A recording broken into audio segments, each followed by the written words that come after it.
How's it going, guys? We're in our new studio here, and it's been a really cool transition. We moved over from the hall into the church, and we're still getting things set up. And Brody and James, Bill, all kinds of people, Dion, Chris Gamble, they've been instrumental in making this happen. So, welcome to our new little filming space or studio space, and it's thanks to these people that it's happening. I've got today Kylie Allen, National Church, and Yana on the Sabbath School panel. You know her already. Tell us a bit about yourself. Oh, not much to tell. Plenty. You're famous. You've been on TV with the Prime Minister. That's true. That's the previous Prime Minister.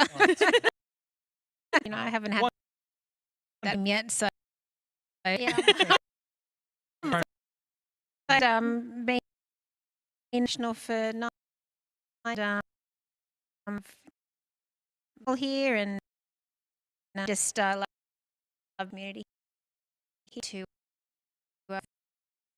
Yeah. Hi, everybody. I've missed. Yeah, we're gonna get. Eventually we'll get back to being able to accept some people back dealing with restricted. No, it's almost negligible. Yeah. You get there eventually. Anyone seen you yet? Tell us a bit. Well, I've also become a regular here. Wow. Like this, but in a bit.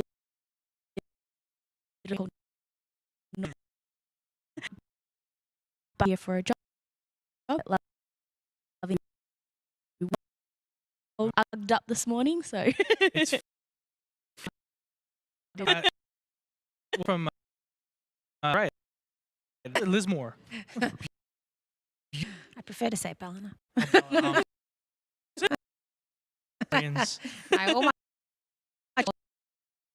Yeah, it's beautiful. And not too far. Man, it never got below 10 degrees. It's a glue Negative. to my ring off my hand last night. Cold. The black swans on the lake yesterday had frost on their backs of the They swans. were white swans.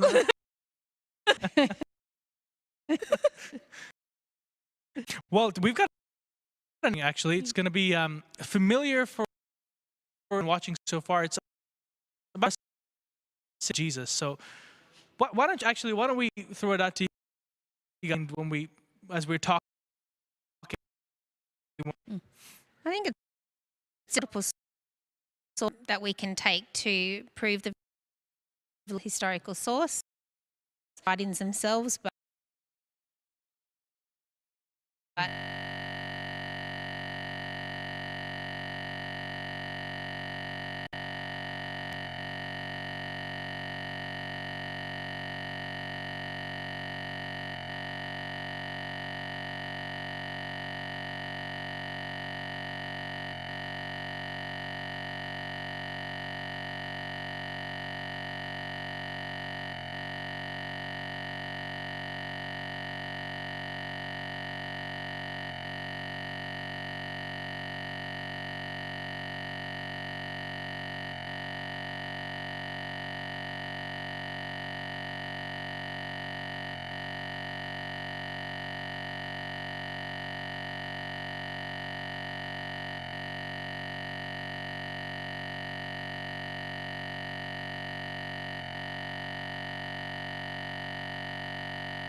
what both of you said is that oftentimes people say, you can't use the Bible to explain itself. And I think that's one of the strengths of the Bible, actually. There's not too many documents that have so much internal congruency or consistency that you can just read through it and it basically verifies itself. I think it's unique in that sense. And I think the fact that different books of the Bible refer back to previous books of the Bible when it existed over hundreds and hundreds and 1,200-year period. Of years. That's right. And that in itself is something that we need to be mindful of. And I guess as Christians, in some way, we go from a basis of believing that we do have a God in heaven who created us, and so some might say that creates a bias that we're already Right. predisposed to Confirmation believe bias. that the Bible is true, but I think that there is so much beyond that. I think even just in the text of the Bible itself as a historical document, in terms of how many copies there are available compared to other ancient texts, and the fact that it's survived through so many years and with so many different historical, actually physical forms of the Bible found in written form. I think there's so much about it that just validates its truth. Absolutely. And the second bit, which we'll start with, and then we'll come to your little summary. We'll get there, but we'll start with what Jana was mentioning a little bit earlier, is that the Bible not only is a book that we rely on, but it's actually a part of history. It doesn't just inform us of history, it's a part of history. And I think it's a good place to start over there. What do you guys think? For those at home, we'd love for you to be part of the discussion. If you have any questions, please head over to slido.com and enter this room code. It's D943. We'd love for you to send some questions and we can have a discussion together. All right, so I thought a good place to start would be what you were mentioning, Jana, and some of the things that people have critiqued the Bible for is some characters in the Bible that they think are made up. A good example is David. People are like, oh, King David, there's no figure like that ever existed. How can you just believe that, there was this king who was David, and a prominent king? He wasn't just like some king here or there. He wrote most of the Psalms. In fact, a large portion of the Bible, Samuel King's Chronicles, is focused on David and his lineage. And in fact, Jesus relies on David being his ancestor to show that David is from Abraham. So there's just like it's a big piece of the puzzle. If you take David out of it, it's almost like the Bible's useless, if I can say that. Not in the sense of the truths are gone, but man, you have a big hole there in history. I think as well, a massively key figure for the whole Jewish nation. They put a lot of respect on King David as well, with, as you were saying, that lineage. And while they don't necessarily recognize Jesus as their Christ and Savior, they do believe that Jesus was supposed to be a descendant of David, and that David was a descendant of Abraham, who they consider, the father of their nation. So such a key figure. Without him being there, you also wipe out not just Christianity, a lot of Christianity, but you wipe out the Jewish nation and what they believe in as well. So such a key figure for people to disregard and say, oh, well, he never existed. Well, let me throw this question to you guys about specifically that. We've talked about lineages. Why is it important that Jesus is, the descendant of David, who is the descendant of Abraham? Is there any significance to that? I think it's a fulfillment of biblical prophecy. I guess essentially that we get so many threads through the Old Testament that advise that Jesus is going to come through the line of David. And it's interesting to me that the Israelites, or the nation of Israel, actually came out of chaos when you think about it, because Abraham was from the Chaldeans who were birthed through Babylon, and Babylon actually meant chaos. Don't you think that's really interesting, that out of chaos came this line of Abraham through to David and Solomon. David, who built Jerusalem, was responsible for Jerusalem, which was also known as the City of Peace, the City of David. Then he was the father of Solomon, who built the temple that then carried through and had so much importance, I guess, in the story of Jesus and the Jewish people as it went through. And I just find it so significant that we have this line from Adam through to Jesus, which I think is 42 generations, something like that. But we are told early in the piece, we were told right back in the early stages of the Bible that Jesus is going to come through that line from David. And so it's to take David out, as you said, takes away from the prophetic fulfillment of the Old Testament prophecies. I love that you mentioned that, Kylie. Is it okay if we go and find that prophetic message or the prophecy that actually begins the lineage? For those who are at home and you need to know where that is, it's actually in Genesis chapter 12. We're going to head over to Genesis chapter 12. It's the 12th chapter in the first book of the Bible, and it's going to give us the birth of this prophecy that Kylie was mentioning. So lineage is important not only to find, the historical origin of the Jewish nation, but also to confirm it as the nation of God. This is where that spiritual aspect ties in, that history is designed by the Maker. And I love that. So Kylie, you brought this point up. Would it be okay if I asked you to read Genesis chapter 12 and just the first 3 verses? Verse 3 verses, sure. Now the Lord had said to Abram, "Get out of your country, from your family, and from your father's house, to a land that I will show you. I will make you a great nation. I will bless you and make your name great, and you shall be a blessing. I will bless those who bless you, and I will curse him who curses you, and in you all the families of the earth shall be blessed." Did you catch that? I think that's beautiful. And look, if you spend some time reading Genesis 10 and 11, it's just like this boring lineage after lineage after. In fact, the 11th chapter ends with lineage. The son-in-law It's boring, but so essential. Goodness. It's boring. It's like a refrigerator Yeah. manual. My goodness. And yet it's so essential. Oh, like this morning we had some problems with this camera over here. We couldn't get this color balanced right or something like that, and we couldn't even find the manual for it. Yeah. And, like peering through like pages of the Yeah. stuff was just tedious. But Yeah. that one thing could really mess up our streaming service, right? Which is just wild. So it's essential, but man, it can take ages. So if Yeah. you have time, read it. Yeah. But the significant part about this is that here is God who comes to this guy named Abram, who later becomes Abraham, as we were mentioning. God changes his name. But it says something remarkable. It says, hey, I'm going to make you a great nation, but not for the sake of being great. Because through you, Abraham, the whole earth will be blessed. The word blessed is the word joy. Right? The Barak, the word joy. Through you, Abraham, the world will find joy out of the chaos of Babylon. I love that. That's poetic. Out of the chaos of Babylon, I'll bring joy and peace and harmony in the form of your descendant. And do you know what I love about Jesus? I've been reminded it. We've been reading, a few of us have been reading through the book Experiencing God, which is absolutely a fabulous book. It's so good. Who's it by And for those who It's wanna by, what's his first name? Richard Blackenby. Excellent book. I highly recommend it, about how to truly walk with God. And it reminded me reading that of not only does God have plans for us, but when we actually fall in with his plans, as Abraham did, when we fall in with his plans, he can achieve so much more, and he achieves things in a way that is so much better than what we could. Like, we so often try and do things in our own power, and we see this through the Bible as well, when we've got these people of God who all of a sudden go off and try and do things, by themselves, because after God did the previous thing, they think, well, I can do this now. And it reminded me, and particularly one that a story that he mentions in the Bible is obviously the story of Moses and Israel coming out of Egypt. And you talked back to when, Moses first murdered the Egyptian and he had to go out in the desert, and he was like, imagine if it was up to man to try and get the children of Israel out of Egypt, what would have happened? It would have been full-on war. Yeah. It would have Political been, uprising. It would have been. It would have been chaos. There would have been so much death. Yeah.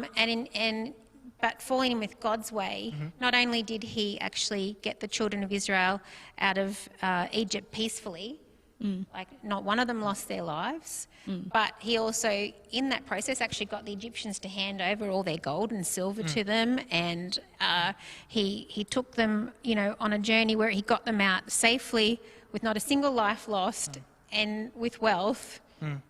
How much better is that than any plans or anything that we could achieve, in our own power? And I think that's what we're told through this history of leading up to Jesus is that very thing, that God always has the best plans, and his plans come to fulfillment when we actually obey him. God has an active control of how history can function. I love that. As well, if Abraham had been left to his own devices, I don't think that his life would have led to a blessing of the whole earth. So that's not just of the whole earth of his time, but throughout time, like to us today. It was an everlasting promise, which is just, it's not something that we can create on our own, is a peace and a blessing to everyone that will live thousands of years in the future, as well as around you. That's something that really only God can manage. Absolutely. And that, yeah, it's just incredible. Absolutely. And just to carry that thought we were initially having before, I see the questions, by the way, I'm not ignoring them. I think the first question will actually be answered as we take this thought further. So here's what I was going with that whole earth will be blessed thing. Yep. Well, David came along, King David came along, and it was promised to David that his descendant will be the Messiah, or the Messiah. And David wrote extensive psalms about what the Messiah would look like, what he would do, how he would turn up, how he would die, when he would turn up. It was just an incredible prophecy given to David, and that's why David is so significant. Is Abraham was promised that, but David was given the details of that. That's why David's significant. And then something incredible happens in the first chapter of Matthew. And let's just take a bit of a detour, and I promise we'll get to this question that talks about how we know David is a historical figure, but I want to highlight why it's important before we do that. So I hope you understand my rationality. I'm in Matthew, and we're literally just in the first chapter, and we're actually just going to do the first verse. And Yana, could you read that for us? It says, the book of the genealogy of Jesus Christ, the son of David, the son of Abraham. Did you catch that? It's like the New Testament opens, the record of the life of Jesus opens with, first saying, hey, let me validate who this Jesus is. It's not just like some kid from Israel or from Nazareth or from Bethlehem. No, this is the kid, the son of David, that Messiah that was promised, who was the promise to Abraham that'll be a blessing to the whole earth. So let's get to this question over here. It says, what are some secular sources that show David as a historical figure? Are we just getting that from the Bible, or have there been any archaeological discoveries that have proved David to be a real authoritative figure in the Old Testament? What do you guys think? Well, there actually was one which the lesson highlighted this week, and that was in 1993. There was an excavation at a city of Tel Dan, and it actually uncovered a inscription, which is how we find out about a lot of historical figures. And there it speaks to the king of Israel and the king of the house of David. So not only just referencing David as there was a bloke named David throughout history, but that he was a king of Israel and the house of David. So I guess a house back then, you would think of it as It's like saying of the kingdom. Or of that family, really, that it was someone who was a descendant of David. And today I might say my surname's Taylor, so it would be the house of Taylor. And so it's pretty important that it discusses that, especially because it was written by King Hazael of Damascus. So it wasn't even someone who was from Israel, but someone who was outside of Israel, outside of Jerusalem, outside of that culture, referencing a king of another nation. Absolutely. And using the language of the Bible too, I think, because that's how we do talk about David biblically. It's the house of David, and it's the same terminology. That's right. That's an important part, is that the language is replicated, not just the person. That's right. And I have the actual quote of what was written over there. It says, it's a little fragment, so you can't expect an archaeological site to have this pristine condition marble stone with it. So it's got a little fragment, and it talks about foot soldiers, charioteers, and horsemen of the king of the house of David. And the house of David, of course, is David, and the king is David. It's no doubt mentioning that. So if you look up at home, if you just type in Tel Dan 1993 discovery of David's inscription, you'll find that over there. So that answers that question. Here's another question. I think it's important to answer this one because it's not really going with the rest of our flow. It says the Danish Bible Society has taken the words Israel out of the Bible. How does that affect the how do you say that? Historicity of the Bible? It changes it completely, does it not? Tell me why. Well, because the promise, God made the covenant with Israel, and they were his chosen people. And it was only when they rejected the fulfillment of that covenant, which was Jesus coming in human form to be their Messiah and die for their sins. When they rejected that covenant, then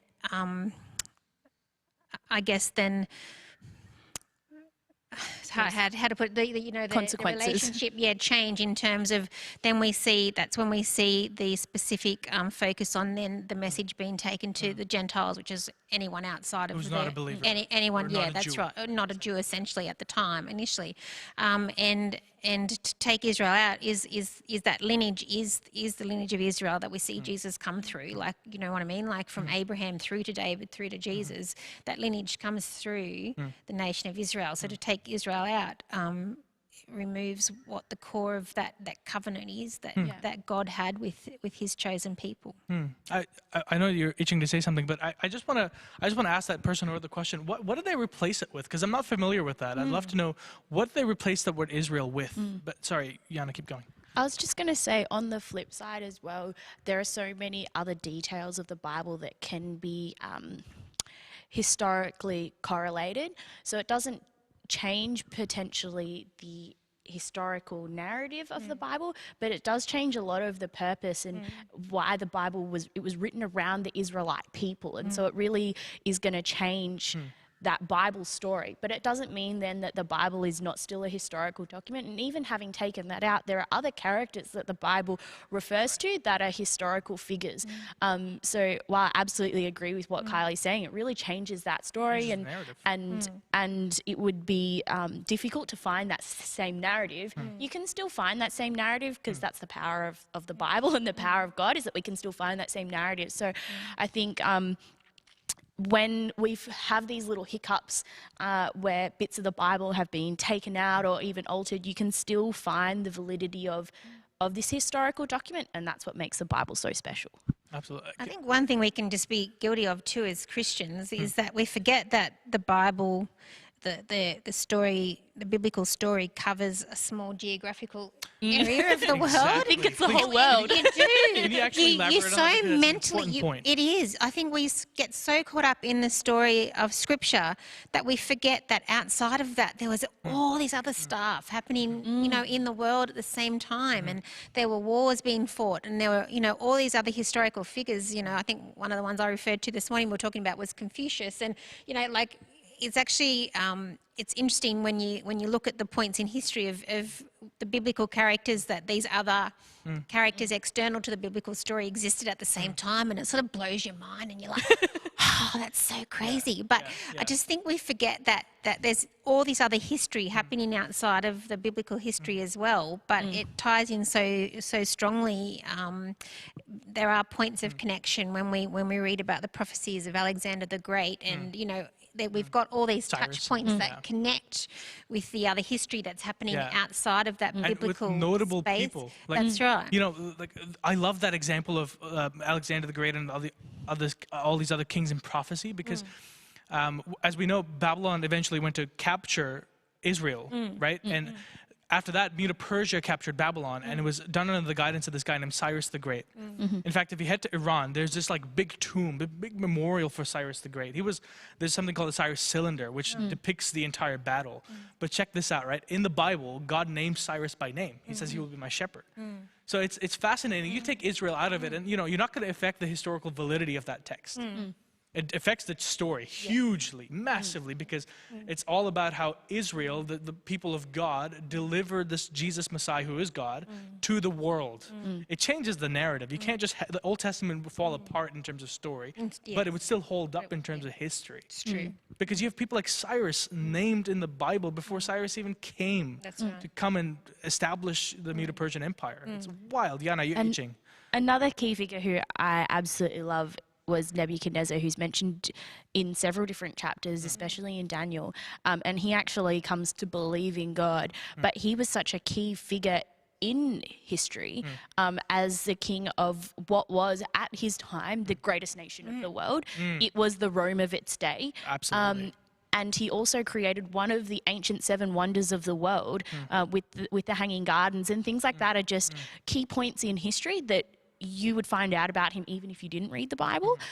So the fact that he's actually mentioned as a key figure in the Bible as well, I think is so cool. He's a key figure in the Bible, he's a key figure in history. Incredible. And there's just that beautiful synergy. Yeah. Awesome. Thanks for sharing that. That was awesome for me. I love this stuff.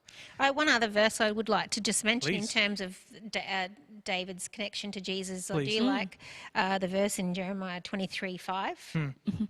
And it says, behold, the days are coming, says the Lord, that I will raise to David a branch of righteousness. A king shall reign and prosper and execute judgment and righteousness in the earth.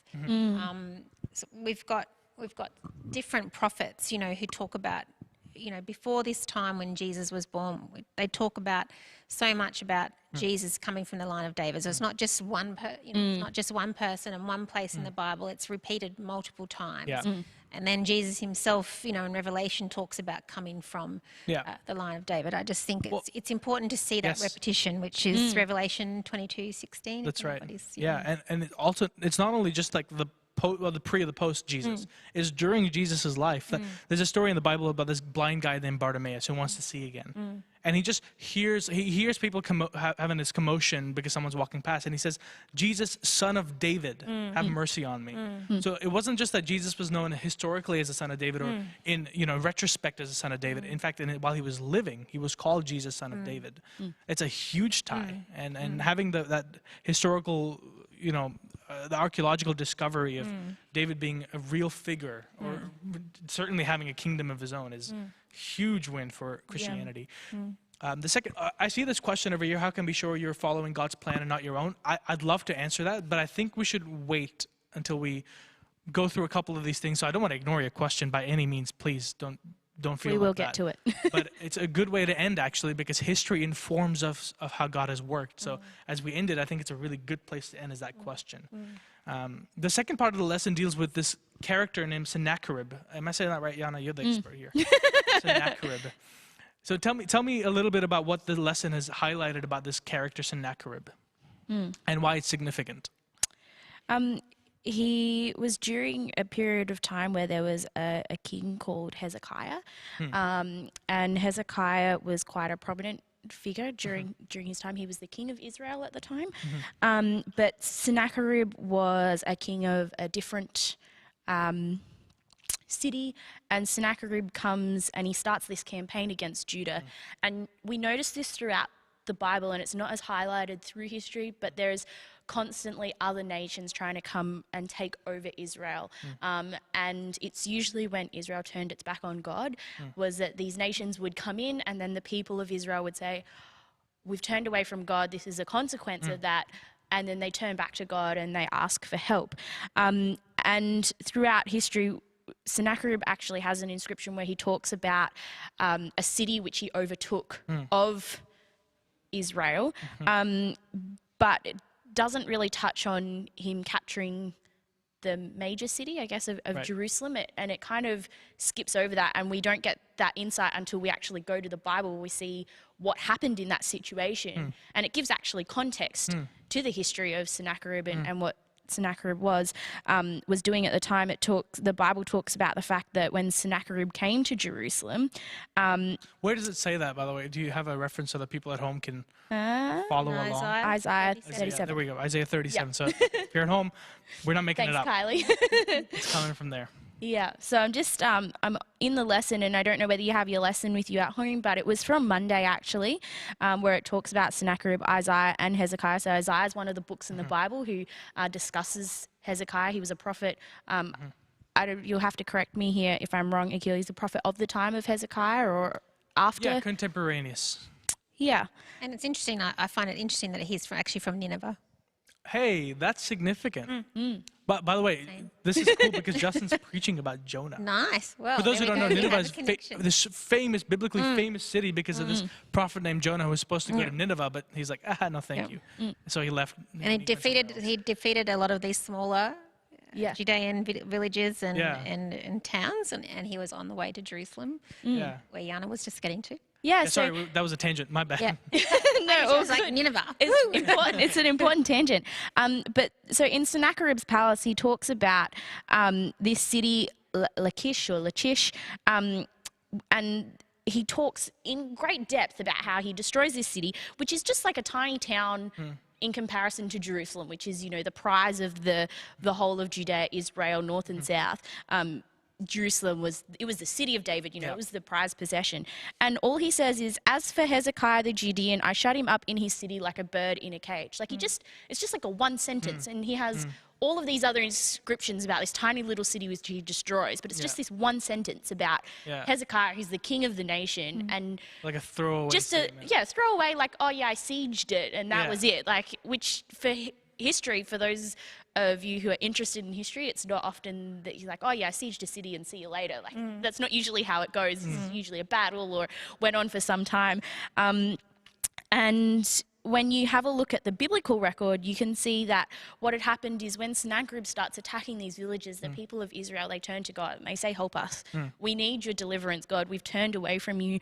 We need your help. And that's kind of what it is discussing in Isaiah. It says, therefore, thus says the Lord concerning the king of Assyria, he shall not come into this city or shoot an arrow there, or come before it with a shield, or cast up a siege a mound against it. By the way that he came, by the same he shall return. And so Sennacherib comes, he sieges the city for like a day, and then he just disappears. And it was because God was there protecting the city, and we hear about this angel that's there protecting the city. And of course, Sennacherib doesn't want to say, oh yeah. And the angel actually in one night slays, 185,000 Yeah, he wiped me out. But I find the end of that, That's right. that verse actually really interesting, because again we have a reference back to David, because he says, for I will defend this city to save it for my own sake and for the sake of my servant David. That's right. I think we Descendants just of get these David. Echoes of the Key figure. of a key figure, and also the city itself, that the city had meaning that God wanted to protect for a specific purpose. I think, Sorry, Yana, but No, I go want to ahead. just, for the people watching at home, this historical record that we're talking about is called Sennacherib's Prism. And it's in a museum, I think it's the Pergamon Museum in Germany. I could be totally wrong about where it's held, but it's definitely called the Sennacherib Prism. And it's inscribed by one of Sennacherib's men about this particular siege. And more than the siege, but it mentions the siege. And it mentions Israel, actually, which is what we were talking about earlier in the question. They took Israel out. Well, you can take Israel out of the Bible, but there's historical documents that are putting it in. Put it back into the Bible. Yeah, so it back it's into interesting. I'm still curious to know, for the person who wrote that, what did they replace Israel with? That'd be Or they curious. just Anyway, remove it altogether. I think the last digress.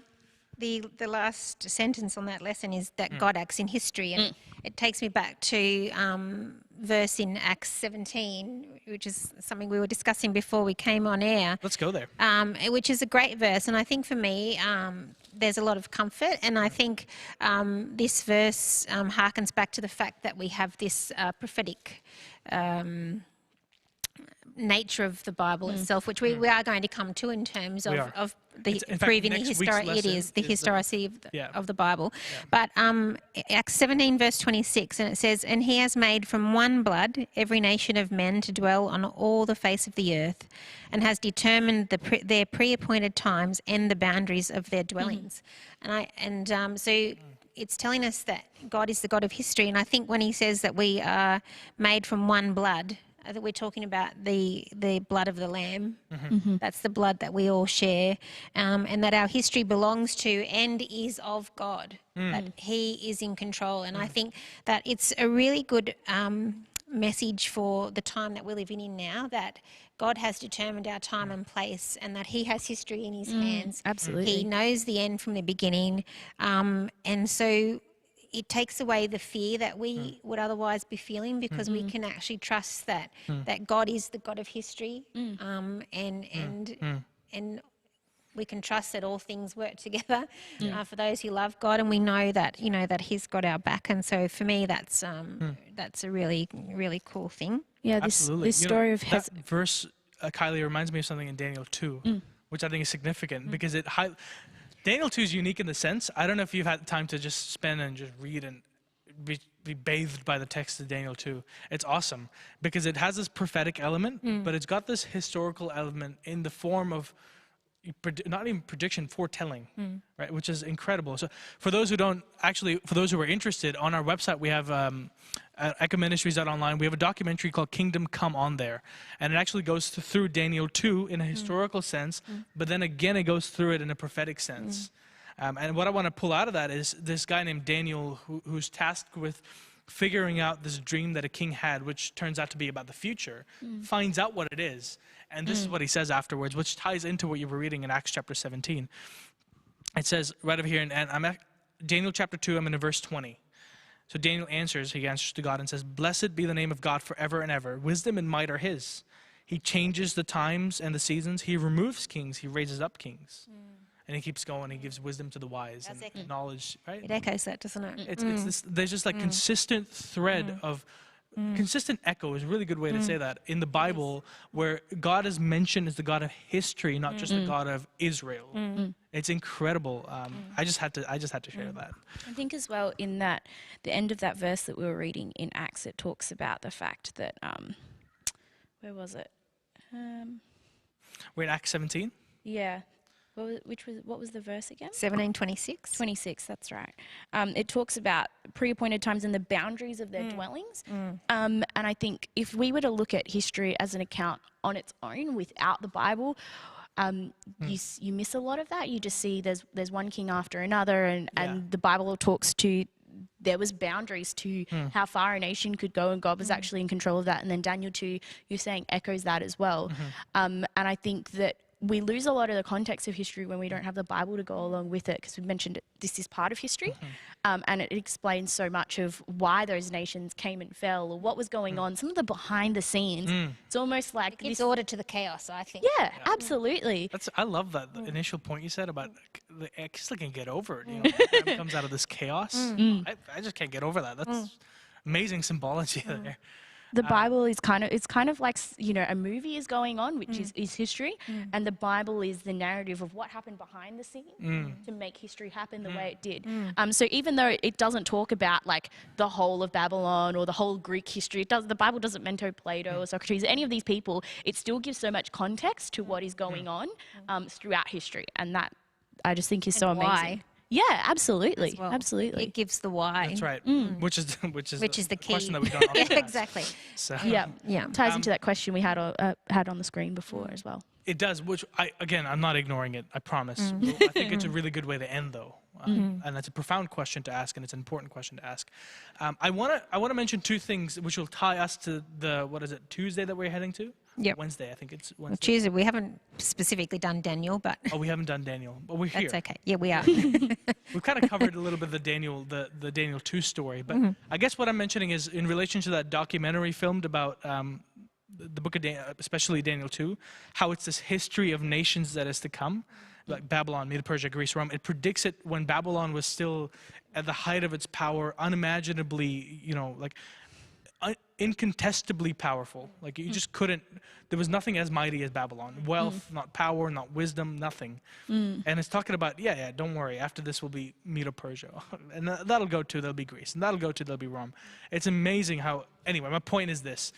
This documentary has this guy named Tom Holland on it. And Tom Holland is a historian. And he started off as just a pure historian who was into the history of Rome specifically. And he started reading some of these writings about Rome, and he came across this Christianity in Rome, and he started digging into it a little bit. And the more he dug into it, the more he found that historical text is actually valid historical text. So he didn't come from it from like you were talking about this, I'm a Christian, I'm predisposed to believing that the Bible is true and the words of the Bible are true. He came from it from a historical angle where he goes, I want to find out what is true. Right? And if the Bible has elements of that, I'm going to test it with all these different criteria that historians have. And he found himself in this conclusion that the Bible is true not from a divine perspective only, but from a historical perspective, that the writings in there are as true, if not truer, than some of the writings we have in our textbooks. And you were telling me something about that earlier. Yeah, there's I think two that come to mind for me, modern day, current era people, investigators, for want of a better word, that come to mind who came to believe in the Bible through testing it were Lee Strobel, who wrote the book The Case for Christ. And not only was he not a Christian, but he was very anti-Christianity. His wife became a Christian. His wife became a Christian. He hated it, and he was going to prove right or wrong. He was determined to prove that it was a load of rubbish. She'd been sucked in. Yeah, that she'd been sucked in. And it's really, if you haven't read the book or watched the movie, I would really recommend it. Because it's really great to see his journey. And he went to all different types of professionals, medical professionals and psychological. So many different, he covered all spectrums, and no matter what he did, his end conclusion was that he could not disprove the existence of Jesus. He could not disprove the death of Jesus and the resurrection of Jesus, and in the end, he was converted through evidence that the Bible account was true and became a Christian. I also think of another man, Warner Wallace. Warner Yeah, we were Wallace, discussing who him earlier. I think it's the same one that I was thinking about now. And I was thinking about who was he was a detective who investigated cold cases to try and solve cold cases, and he decided to apply the same techniques that he did in investigating murders and other things to the biblical narrative. And he also came to the same conclusion that the eyewitness testimony that was available in the Gospels, even though we sometimes perceive there's small inconsistencies there, it's those very inconsistencies that actually create truth. Yeah, they it's validate. called the criterion of dissimilarity. And it's an important criterion. Yeah. I mean, it's not a polished story that they've sat together and went, hey, you say this and I'll say That's that. right. If it was made up and colluded, then they would all be saying exactly the same thing. Exactly. And Yeah. this leads us to, I'm kind of skipping over Daniel because I think we covered it a little bit. Yeah. And I want to skip to this Jesus part, the historicity of Jesus. But I actually want to mention this, and I'm passionate about this topic. Right? This gets me going. If we were just to remove the content, like just forget about what this says for a second, the New Testament I'm talking about specifically. Let's just look at the sheer amount of copies of the New Testament, because you and I were talking about this before the cameras went on, about how we have stuff in our history textbooks that we go, yeah, that's true. You said gospel truth, which just means like, unquestionable truth. A good example is Julius Caesar's conquering of France and all these other nations that weren't The conquered Gaelic before. Wars. Dude, check this out, right? So when it comes to history, and I'm going to ramble here, I'm sorry. I get so excited. When it comes to history, we don't have any original copies. We have something that's called, we have manuscripts, right? Extant copies. We don't have any originals. So we have 15 copies of the original that told us about how Julius Caesar, and the fact that Julius Caesar conquered France. Only 15 copies, and the first copy comes 900 years after Julius Caesar did it. And we just Not even one person plastered lives in our that books, long. and I don't question it. I'm not saying don't trust history books. I'm saying trust them. But we don't question that. We go, yeah, where did they come from? Yeah. But, we read a story about Jesus, and my high school friends, my best friend turned Christian, and we picked on him all the time. And this one girl said to him, like, how do you believe this guy? He didn't even exist. I mean, there's more evidence for Buddha than there is for Jesus. And I was like, that's an interesting, like, I get that you don't like Christianity, but I don't know if you can say that. Yeah. So I started reading into it. And what I found was that the New Testament has like 23,000 copies. What? And it's written within the time frame. Contemporary to the time. And the first one comes like 40 years after, and the last one of the 23,000 comes like 600 years after. It's not like they had printing presses either. These are all copied by hand. That's a lot of writing. And people are poor. These people are poor. They didn't have like money like Caesar had. Bring out the papyrus. I farted today. Let me write that down. They have all these like, weird things that come up. Bring out the papyrus for this, and bring out the papyrus. This guy came over. These guys had to scrimp and scrounge to get a piece of paper and the ink to write it down. And there's 23,000 copies in a variety of languages telling us the same stuff that Matthew, Mark, Luke, and John are telling us. For me, I guess the concept that we could have a historical document that spans, what is it, 1,200 years? The writings of the Bible, how we can have a historical document that has existed in its form with so many correlations between the writers of different time periods. If that's not real, then it would have to be one of the greatest deceptions of in all time, the history of the world. It would be Yeah. because if you think about it, like what really is the likelihood? What's the possibility that could be one great big planned collusion or scam? It's not actually physically possible because you've got different players in different times across a span of 1,200 years who all cross-check against each other. The message is supported. They are, and you can't dismiss that. You cannot dismiss that as a source of saying that the Bible is historical fact. I love what you said a little bit earlier, and can we touch on this a little bit? If you were to have mass delusion or mass collusion to mass deception, you wouldn't use the people that Jesus used to do that. Can you tell me a bit, like, I'll give you a couple examples. Would you use a fisherman, and would you use, like, Mary Magdalene, who was a former prostitute, in the context of the Roman Empire? To These spread the people message? were considered as untrustworthy sources in the beginning. Like, you're not going to choose the most untrustworthy person you can think of and say, hey, here's something that's extremely important. It needs to last for the next 2,000 years. I'm going to trust you to be the one that communicates it. Hell no, you'd go to, the best scribe in the city. You would go to the king of the city, the educated people. And yet Jesus chose the least educated people, the most hated people in society. The book of Matthew is written by a tax collector, which was considered one of the worst professions that you could have for the Jewish People would people. spit on him in public. And yet he's one of the people who is there to record this Bible story. The most detailed account. It's crazy. But I also think that the fact that the Bible's not all, that it's not just all roses and sunshine, I think that as well is a really important thing to remember. That not only do we have people contemporary to the time who were imperfect, they were uneducated, or they were, caught in doing performing things at the time, like Mary Magdalene, as you said, in prostitution, who were considered the worst of the worst. These people we talk about. And I lost my train of thought there. No, you're okay. You were talking about how, it talks about the imperfections of. That's right. Sorry. So if you were actually trying to spin a story, you would actually probably, I think, just get rid of some of that, that dirt and all that kind of stuff. And we don't have that. We have all the imperfections along in the narrative that form part of the story. And I think if you were making it up, that you'd miss out, you'd leave out some of that stuff. You wouldn't have all that stuff in you. We wouldn't learn about Peter, denying Jesus and things like that. That's right. It's embarrassing. It is embarrassing. We'd have the perfect story. Yeah, I mean, who would make up? Yeah, we had this Messiah, and like the only people he successfully brought along with him were fishermen and tax collectors. That's right. And yeah, but by the way, we couldn't afford a horse for him, so we put him on a donkey. And after that, he died. Like, that's embarrassing. Like, what kind of an epic is that? Like, I'm American. I'm used to these big grand stories. That's right. America comes with like 50 fighter jets and like machine guns.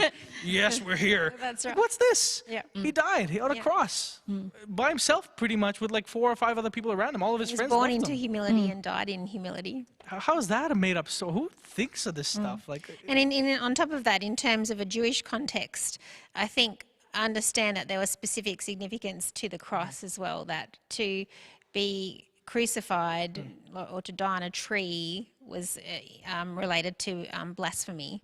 And so I think one of the things that I was reading about in study of this lesson was that then it would be really weird for, say, Paul to be constantly referring back to Jesus and the crucifixion, because it's actually like an embarrassment. Like the Jews don't want to hear about that because it's such a blasphemous thing that Jesus wouldn't was highlight crucified. the the guy you wouldn't even call, they call him Adonai because they couldn't That's call him right. Yahweh. Yeah. He's on a cross. Yeah. Shocking. There's Kylie. There's a really good question up over here, and I've pulled something up in case we need it. The question says, as you stated, a kill, and I think you guys should answer this one. We don't have the original copy of scriptures. How can we be sure that the scribes didn't amend it, as you were saying, colluded the text when copying it? Fantastic question. What do you guys think?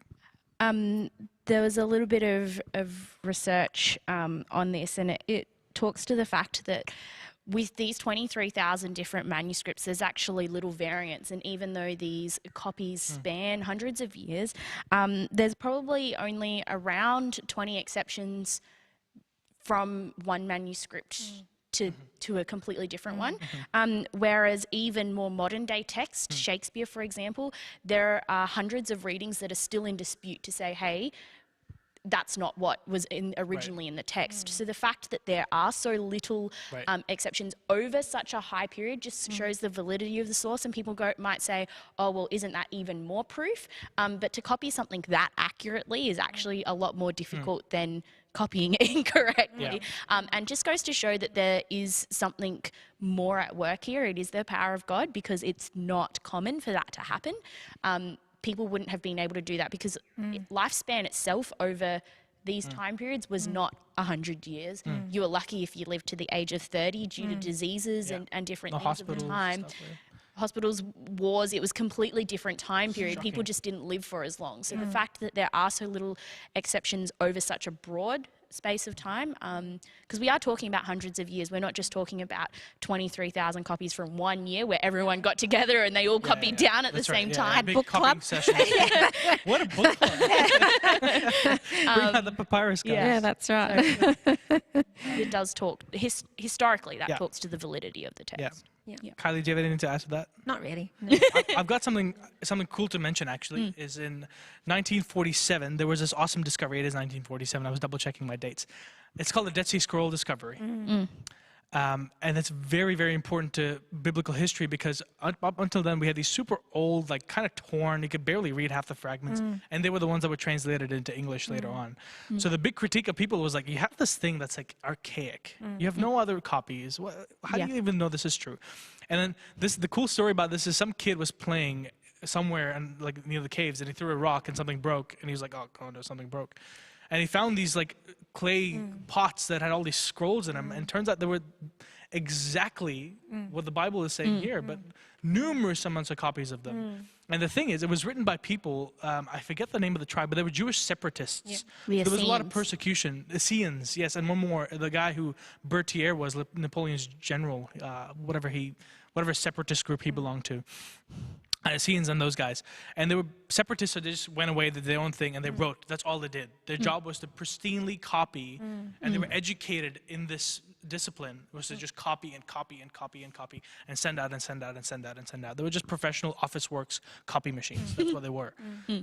And we didn't have those copies until this one kid threw a stone and we found it, which is just by itself amazing. And I don't have the raw scientific facts, but it's up to 98% accurate. And the places that are not accurate is not like, well, there's a big change over here. The places that are not accurate is like parsing, so tense, It's, right? It's like there's It's different. not saying David didn't exist Words. or anything like It's, that. it's individual small. Yeah, it's not like saying it was just Yana and Akil at the Spelling Sabbath mistakes. school, and Kylie was left out. It wasn't like that. They It didn't have was- spell check. Yeah, they didn't have that. Yeah, exactly. It was kind of like, Kylie wore a black coat, but really you wore a white and black coat. Yeah. It's these minuscule Yeah. changes that are not even significant to the content that the book is addressing. So I guess that answers that question a little bit.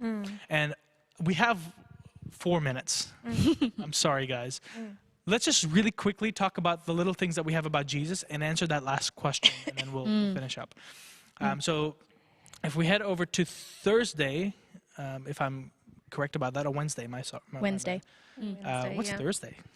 Faith and Faith. history. Okay, we're just going to do Wednesday. Yeah. Wednesday, it talks about the historical Jesus and how we know that Jesus was a historical figure. Apart from the things we've already mentioned, do you have anything that you would like to highlight before we finish up? There was actually several different historians of the time, both Jewish historians, so Josephus is one that is commonly referred to, but also other historians that you might have heard in high school. If you did, I did ancient history when I was in high school and I loved it. I did American history, and I think And one of the people that we referred to his writings a lot was Tacitus, and Tacitus actually refers to Jesus and the Christian movement, and Christus, or the Christ, That's what is what they referred to him as, and he talks about this in his writings as well. He talks about Pontius Pilate and the fact that Jesus came from Judea. So a few references there, and I think Kylie's probably got a couple more as well. Yeah, well, something I wanted to touch on, I think, which we haven't talked about yet in terms of evidence for Jesus, is experiential evidence. And I think that that's a really important one, because there is so much, I know that there's so much in my life's journey that I can't explain unless I include God as part of that narrative. Absolutely. And I think a good verse for this is Psalms 34:8. It says, "Oh, taste and see that the Lord is good. Blessed is the man who trusts in him." And I think when you experience God personally, you can't go back to believing that there is no God, because there's just too much personal evidence for me in my life that there is a God. And I think at times in history, in modern history, I think of turning points in World War I, World War II. The Allies actually should have technically lost both of those wars. And I really, truly believe that the only reason they won was because God had his hand in that history, because that's what needed to happen. And there were key turning points that were miraculous when you actually study into it, of what changed the course of the war. And without God's hand, that wouldn't have happened. I think we can just see God's hand in so much of history, and we want to brush that off to chance. But when you experience God for yourself, that experiential evidence for me is one of the strongest evidences we have for Jesus. Crucial. Can I just mention a book that deals with this? We're talking about experiential knowledge, not from the Bible, but experience from like extra biblical experience, right? Like other people. About World War II, there's a book called A Thousand Shall Fall, written by Susie Hassel. And it's about her grandfather and how he was sent in Russian lines, and he read this prophecy in Daniel that told him that the Germans wouldn't be winning the war. And he went and told, he was a German troop. It's just a fascinating read, and I highly recommend, if you don't have a copy, email us, we'll find a copy for you. A Thousand Shall Fall by Susie Hassel. And it's this experience that Franz Hassel, her grandfather, had with Jesus that led him and his whole battalion, or whatever you call those. They were the only ones that survived. 1,000 people saved because Through faith in. because of an experience with Jesus. It's absolutely mind-blowing. I think the fact as well that it's not, some people can say, oh, well, that is just your experience. And I do like the fact, as someone who has always appreciated history, that there was other scholars that I can turn to that I might have learnt other history from that spoke to the fact of the Bible. And I mean, personally for me, the Bible is all that I need. But sometimes people go, oh, well, did he even exist as a historical figure? I don't believe in the Bible, so how do I even know that Jesus was a real person? And the fact that there are those other scholars as well is just like, it's just like the cherry on top. It's not the cake, but it's the cherry on top. And It's the cream. I tried putting cherries in, it just sink. It sinks right down. It doesn't work for me. one of the quotes that I really liked that I have here with me is from Suetonius. He lived in AD 120. Almost right after most of these texts were written. Yeah, very close to when Jesus was alive. And it talks to the fact that because the Jews at Rome caused constant disturbances at the instigation of Christus, or Christ, he, Claudius, expelled them from the city of Rome. And the Bible actually refers to this as well. So the fact that there's like those little bits of correlation, I can say, hey, other people know that he was alive, whether they believed that he was the savior, like I do personally, they still acknowledge the fact that he was a figure that a lot of people followed after. I think that's pretty incredible.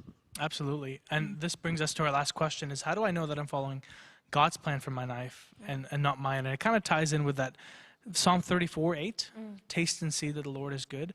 I'll say something and I'll leave it to you guys to close.